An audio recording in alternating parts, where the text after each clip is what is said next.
Hello, my name is Petros Theodorou. I am a Gestalt therapist living in Greece, Thessaloniki. In this short video, I'm going to say a few things about the Motif exercise.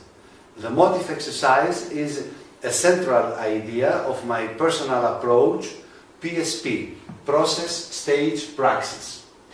Process-Stage-Praxis is an approach that can be useful for anybody working in any way with process and awareness. It has to do mainly with improvisational embodied interaction. It is an approach that supports this kind of interaction that can be useful, as I said before, in any kind of work with process and awareness. Actually, PSP is a complementary tool. It is not, what is not PSP now? It is not art, music, dance, drama therapy. It is not a psychotherapeutic modality by itself, and it is also not a somatic therapy by itself. PSP is a small, rather simple also, a complementary tool that can be useful, as I said, to improvisational embodied interaction and to any kind of work with process and awareness.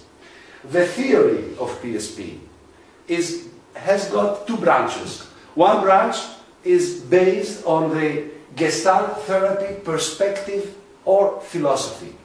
But it is not therapy by itself, PSP. Its theory originates from the Gestalt philosophy on one hand, and on the other hand, there are some original ideas in PSP, and one of them is the Motif exercise, about which I'm going to speak today. PSP is not to be applied in one field only. It can be applied in several fields, all these that I mentioned, because some can say that it has a lot of applications. More about PSP you can find, or also more about me, you can find in my personal website. It's www.mynamepetros.theodorou.gr. We said before that the Motif exercise is one of the central ideas of PSP. Before passing to the description of this exercise, I will tell you just a few words about the basic concepts involved with the Motif exercise and PSP, which is process and awareness. By process, I mean the everyday experience of our lives, the stream, the flow of our experience. It unfolds this flow on three layers. One layer is a mental one. It has to do with whatever happens in my mind, what I think of, what I'm conscious of, and so on. It embraces all the mental functions. Another layer is the emotional one. It has to do with emotions and feelings. And another one is the sensory layer of process, of experiential process, which has to do with all the messages that are produced within my body and also with all the stimuli that are captured by my senses as I interact with the world. When now I get tuned, I sense my process, this flow of experience, this experiential stream, then I say that I employ my awareness. So awareness is a natural skill, a natural ability of all humans to be able to tune or to sense, to tune with or to sense the flow of the experiential process moment by moment. So we can say that we have mental awareness, emotional awareness, and also bodily awareness. Two more things. When awareness has to do basically with emotions and senses, we can say that we have the basic awareness. And in basic awareness, we are thinking. It's not that we don't think, but we don't stuck on abstract thoughts. Thinking is a process, is a flow also. So in basic awareness, there is the mental aspect, but it's not controlling, it's not dominant on the emotional and sensory parts of awareness. Usually in our technocratic societies, we have learned to control emotions and body messages through our minds. But when we are more centered on the emotional and sensory aspects of awareness, then we can speak about basic awareness. And when we employ our minds to watch, to see, to understand, to become conscious of what happens in our stream of process, then we can say that we have conscious awareness. In conscious awareness, still there are all the three, but the mental part is strong enough to be able to record whatever happens also in our minds. Examples of basic awareness we can have in activities that we do not employ so much the mind. It can be fitness, running, physical activities, sex also, whatever we do, and we are tuned in a bodily rhythm, basically. Mental conscious awareness, we can say that I have when I am asked, how do you feel now? Because in order to answer how I feel now, I have to think, I have to understand what happens in my body, in my emotions. So basic and conscious awareness are two forms, basic forms of the awareness concept as is understood in PSP.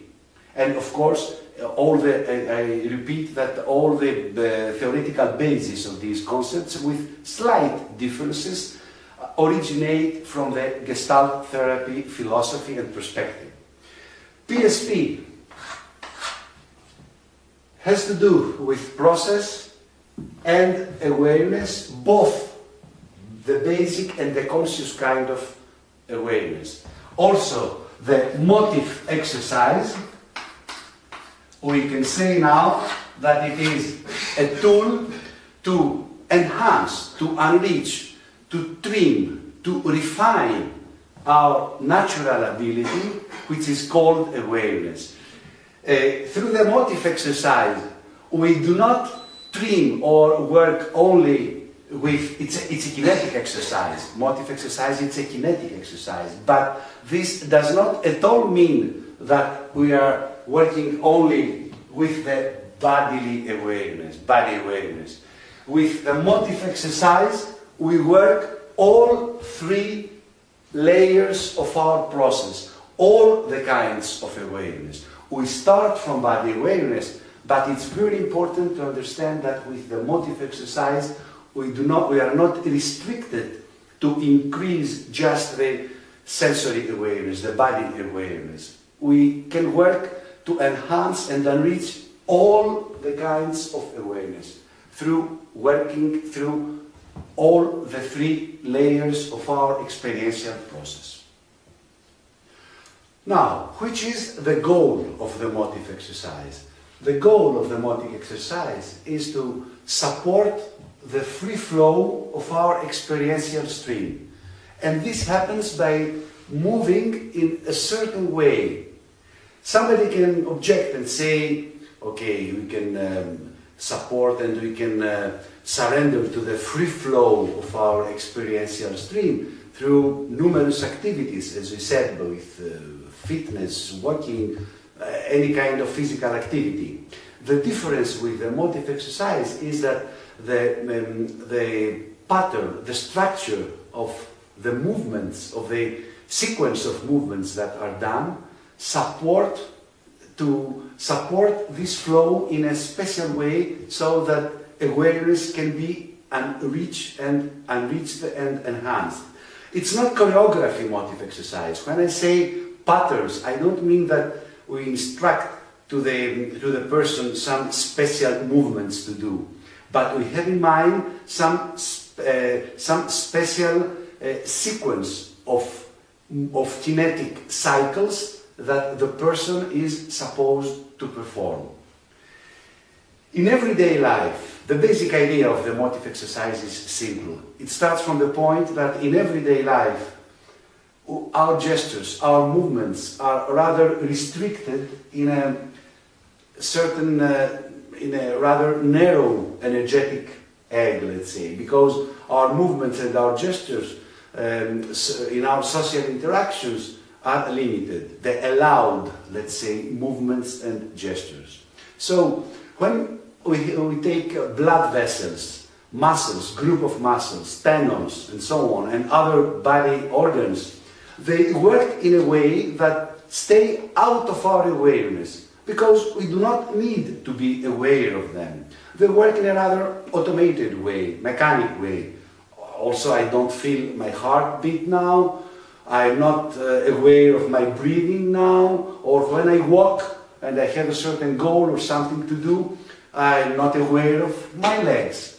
So, in everyday life, our body awareness is rather low because either we do not need to employ it more, or we are not, let's say, capable, in parentheses, to do it, because we have learned to employ awareness, because we have learned to control our experience through our minds. Basically, I mean to think of what we do and not to be present in what we are doing. So, through the motive exercise, by moving the members of the body in another range, in another way, new tendons, new muscle groups constrict, or they get relaxed. Also, new blood vessels, they are squeezed or they are open. So we have a new flood, new waves of bodily messages that through the motive exercise we learn to become aware of.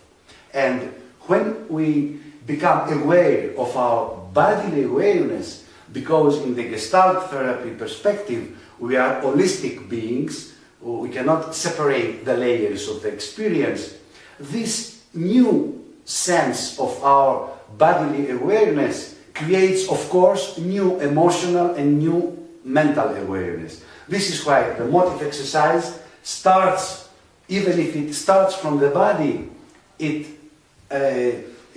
embraces the whole, the total range of awareness. Now, let us see how it is this motive, it is structured, the motive exercise, in a way to support our letting go, our surrendering to our experiential flow.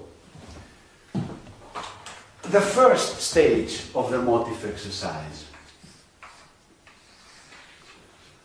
Motive, first of all, is a short, kinetically, let's say, it comes from music, this concept, but kinetically, in my perception, is a short, repetitive movement. It's not important what movement it can be. It can be anything. The motive exercise is improvised, of course. The structure is defined, but the steps in its structure, in its part of the structure, in its section of the exercise are improvised. So we take a movement, let's say this movement. I do this movement. This, if I repeat this movement a lot of time, I have a motive now. I move like this, like this. I start repeating the movement. So, in the first step, we choose a motive. We improvise the motive. On the second step, we start repeating the motive. Actually, the first step is only introductory. In the second step, in the second section of the motive exercise, we start repeating. I repeat, I repeat, I repeat. After a certain time, there is a tension somewhere produced because of the repetitive movement. For example, now, in my hand, I feel a tension here that attracts my attention now. And also, I feel a certain kind of tension on my shoulder a little bit because I extend my hand like that. I concentrate on these tensions. I choose one of them, or both I can choose, and I let my body improvise a new movement that is aimed to balance these tensions. So, in the third step, I make a passage to a new movement. For example, I do this. I feel the tension here or here. In order to relax this tension, I make my movement like this, shorter. And I start raising my shoulder in a different way. Little by little, this new motif, you see that naturally it makes me bend also my knees now. So now I have established a new motif that was produced from the first one, but it was produced spontaneously and naturally. Now I reach the fourth step, which is the new motif. So I start from here, and then, let's say, in my case, I did this, and started bending my knees. Now, it's important, I have a new motif. I stay again in this motif. I go on repeating it and repeating it. This is the first part of the exercise, let's say. Actually, the fourth step is analog to the second one. The fifth one is analog to the third one. Because by doing, let's say, this, after a while, there is a new tension. This time, the tension is on my knee, let's say. So I start balancing my movement with my knee. To do something to relax, to balance the tension on my knee. And as I do this movement, slowly, slowly, I change again my motif. Now I can forget maybe the hand, because my attention is on my knee moving. So I created another passage to a next section of the exercise, and so on. After repeating several such circles, such sections of the motif exercise, sometimes comes a natural point that I can close the exercise. Now, what happens with this so simple exercise? In the repetitive cycle, we can say that we have basic awareness. Because we surrender to the automated, repetitive movement of the motif. So we have just, let's say, basic awareness. But in order to locate the tension, I focus on my body. I have to understand, to become conscious of the tension in my body. So I start employing my conscious awareness. The important thing then is that when I pass to the next phase, to invent the new motif, I don't pre-plan it. I don't direct it. I don't play a role. Nothing at all. I must surrender again to basic awareness. I must allow my body to invent by itself its new state of balance. It's top important, this point in motif exercise. We do not think, we do not direct. Since I feel the tension on my knee, let's say, here, I try then to forget what to do. I just allow my body to balance this tension. It's an amazing effect with motif exercise if somebody is watching. Somebody that does not know nothing about this exercise, only that the movement has to be spontaneous. The movement actually has to be, as this repetitive movement fades out, the next starts fading in. We have a crossfade, a very smooth interchange of phases. Somebody who has never heard anything, the only thing he knows that he must see a spontaneous movement. It's amazing how easily can understand that somebody is not permitting his body to pass smoothly, naturally, not directed through to the next phase, to the next motive. Immediately it is sensed, the control. Now I do this movement, what shall I do now? What shall I do now? Okay, now let's make this movement. No, it is immediately sensed by the other people, by the people who watch this. There are many reasons for this, but this video is not to explain this. It's too much theory and too much details. It's important to understand, so this is here the use of the motif exercise. First of all, it's alternating between basic and conscious awareness all the time, smoothly, easily.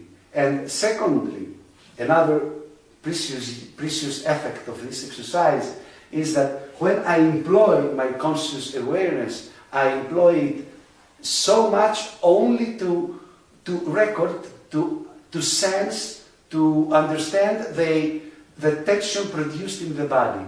And then I have to let it go again. So I learn how to employ first, generally awareness in my life, and secondly, how to pass through these, to alternate through these different kinds of awareness. The effect, this is a trimming of awareness, because awareness is a skill. It can be worked, it can be refined, it can be trimmed. So through the motif exercise, we can enrich our awareness skill.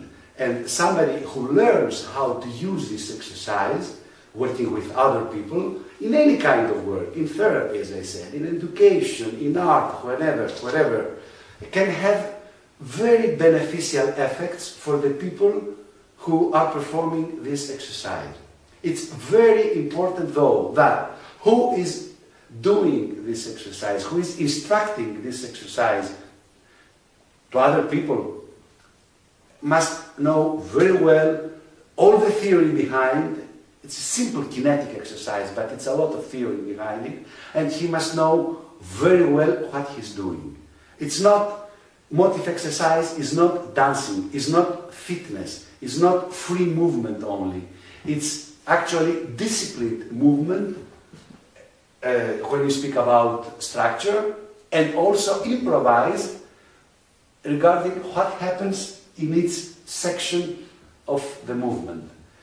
So the man who is teaching this exercise, who is showing, who is conducting this exercise to other people during the process and awareness work, must know very well what he's doing. Normally, after the exercise, there is a very beautiful sense, not only in the body, not only because of endorphins, because endorphins we have also in fitness. No, here, the sense of calmness that comes and of big pleasure, deep pleasure in the body, and it's not only in the body, I mean, it embraces the whole self-sense of the person. Why? Because this alternating between basic and conscious awareness makes us feel very happy, very nice, simply, big pleasure. In everyday life, we force our experience a lot of times, during the day. But with this exercise, we have the luxury to relax in the natural flow of our experiential process.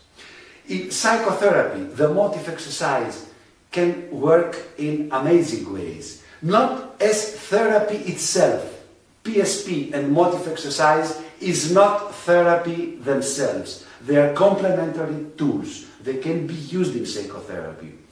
Especially when we speak about the many variations of motif exercise. Here I explain the basic, the fundamental, the elementary form. There are a lot of much more complicated variations that can be used for different goals. In therapy, especially after the exercise, comes up a lot of things, a lot of material that can be used for further work in psychotherapy. But I repeat once more, motif exercise and PSP are not therapy themselves. Last point now. Sometimes people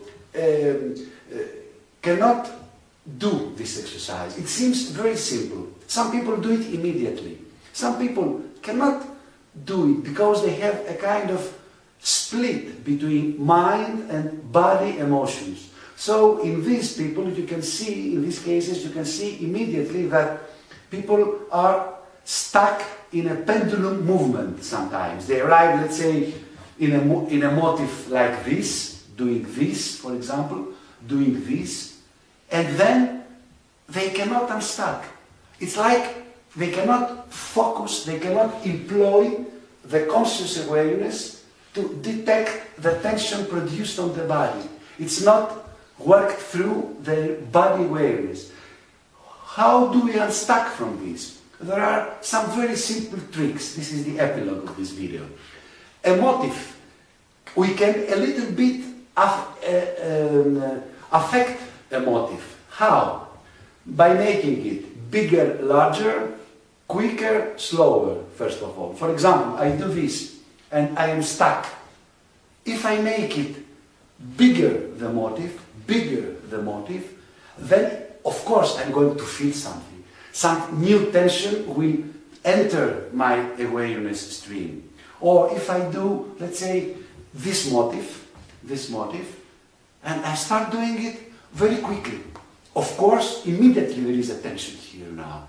So by repeating here in this phase, by repeating the motif, by affecting the motif through quicker, slower movement, bigger, smaller movement, we can get unstuck from the pendulum-like movement that freezes us actually, freezes the split between mind and body emotions. Another way is to make it more dense or thinner, the motif. What do I mean by this? Imagine an orchestra, a symphonic orchestra, a lot of groups of instruments. Let's say that the sound is dense when all the orchestra plays and thinner when there is only a group of instruments playing. Now, let's make a correspondence between the instruments of an orchestra and our body members. The more members of the body are employed in the motif, the more dense, let's say, it's an arbitrary terminology, this anyhow, the more dense becomes the motif. The less members of the body used in the motif, then the thinner becomes the motif. For example, if I do, let's take the other motif, this, I can start moving also my other hand with this. Or I can start moving this part of the body, which is also in everyday life. You don't break the vertical axis easily. So I start doing this. Then I can put also my head inside. So I use more members of my body in the motif, in the movement, and by doing this, new messages come and I get unstuck from the pendulum movement. More details about PSP and about me you can find on my personal website, which is www.petrostheodorou.gr. In Facebook, I exist with my name in Latin, Petros Theodorou, 2 words. Hopefully all this information will be included in a book of mine I'm writing now about the Gestalt therapy perspective and PSP, which will be printed in English, hopefully in around the middle or the end of 2017. Thank you very much.